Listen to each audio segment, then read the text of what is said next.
آپ نے یہ دیکھا ہوگا کہ بعض اوقات کسی شخص کے بعد کوئی انمول چیز ہوتی ہے اور اسے اس کی قدر و قیمت کا اندازہ نہیں ہو پاتا، اور وہ اس کی دیکھ بھال نگہداشت نہیں کر پاتا جو اسے کرنی چاہیے۔ اور بعض اوقات کسی شخص کو محنت مشقت کے بغیر، بہت زیادہ قیمت کی ادائیگی کے بغیر کوئی انمول چیز مل جاتی ہے اور پھر وہ اس کی حفاظت نہیں کر پاتا۔ دونوں صورتوں میں دونوں لوگ نقصان اٹھاتے ہیں۔ دیکھیے، آئیے اس کو ہم ایک چھوٹے سے ایک کہانی سے سمجھتے ہیں، حقائق سے سمجھتے ہیں کہ ایک شخص تھا، اس کے پاس ایک گدھا تھا۔ اس نے گدھے میں ایک پتھر باندھا ہوا تھا جسے وہ صاف کرتا رہتا تھا، روشنی میں وہ چمکتا تھا۔ آدمی بڑا خوش تھا، اس کے گدھے میں ایک قیمتی پتھر لگا ہوا تھا۔ تو ایک بار وہاں اس کے قریب سے ایک شخص کا گزر ہوا۔ اس نے یہ دیکھا کہ ایک قیمتی پتھر گدھے کی گردن میں بندھا ہوا ہے، اور جو اس کا مالک ہے اس کو شاید اس کا پتہ نہیں ہے۔ وہ اس کو صاف کرتا ہے، گدھے پہ رگڑتا ہے اور خوش ہے۔ تو جس شخص نے یہ دیکھا اس پتھر کو، اس نے گدھے والے سے کہا کہ بھئی یہ پتھر مجھے 2 روپے میں دے دو۔ وہ راضی نہ ہوا، اور آہستہ آہستہ اس کی قیمت اس زمانے کے لحاظ سے 100 روپے تک چلی گئی۔ گدھے کا مالک بڑا خوش تھا، اس نے خوش 100 روپے لیے اور وہ پتھر اس کے حوالے کر دیا۔ یہ پتھر لینے والا ایک جوہری تھا، وہ یہ لے کر بہت خوش ہوا۔ اس نے کہا کہ یہ قیمتی پتھر میرے ہاتھ آ گیا، اب میں اس کو لے جاؤں گا اور اس کو بیچ کر زیادہ منافع کماؤں گا۔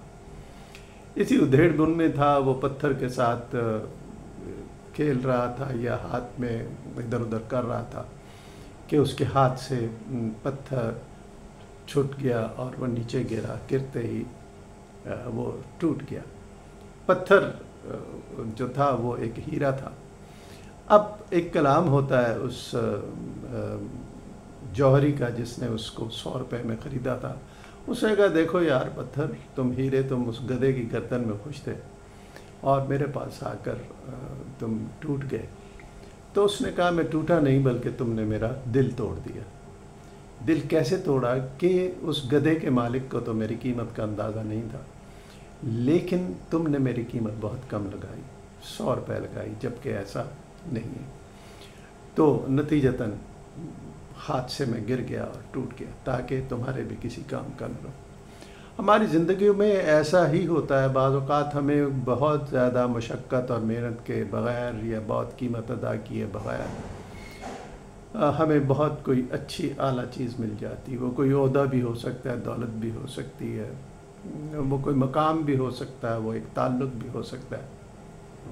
کیونکہ ہم نے بہت زیادہ مشقت نہیں کی ہوتی، لہٰذا ہمارے دلوں میں، ہمارے ذہنوں میں، ہمارے خیالوں میں اس کی کوئی قدر و منزلت نہیں ہوتی، اور پھر ہم اپنی نالائکی سے اس کو کھو بیٹھتے ہیں، کیونکہ ہم سمجھتے ہیں کہ ایسے ہمارے ہاتھ میں آ گیا، جو کچھ بھی ہے بھلے کتنا بھی قیمتی ہے لیکن مجھے تو بغیر مشقت کے مل گیا، آسانی سے مل گیا، تو لہٰذا وہ اس کی اتنی قدر نہیں کر پاتا۔ جب قدر نہیں پاتا تو اس سے وہ کھو جاتا ہے۔ جب وہ چیز کھو جاتی ہے تو پھر اسے احساس ہوتا ہے کہ میں نے کیا کھو دیا۔